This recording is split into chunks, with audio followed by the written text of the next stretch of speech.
In Nova Scotia, the concern is over the future of its bat colonies. A deadly disease that spread from the U.S. has taken them to the brink of extinction. Stephen Puttycombe now on the fight for survival and the high price to be paid if the battle is lost. Yeah, when they come out at night.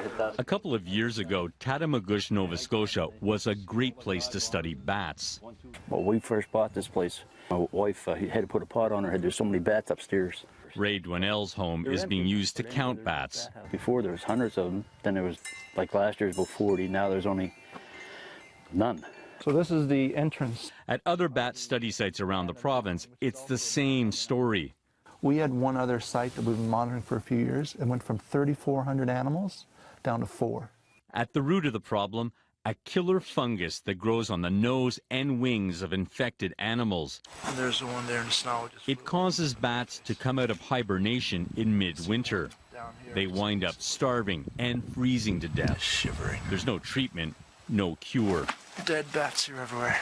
I was at one site and the animals were crawling around in the snow, and I picked up one of them. It was a northern long-eared bat. And the animal just died in my hand. And I was like, it's gut-wrenching. Nova Scotia recently put 3 bat species on the endangered list. But Broders says it may be too late for them. I've said a number of times in the past that it's not inconceivable that we have few, if any, bats left in Nova Scotia. We're in that time right now. Bats eat bugs and play a vital role in forestry and agriculture, something that will be affected by a bat decline or worse, an extinction.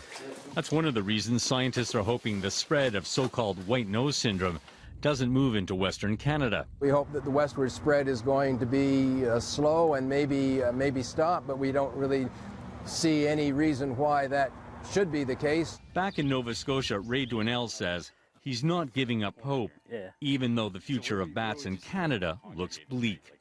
I don't know what the answer is and how they're going to come back again. I hope they do someday.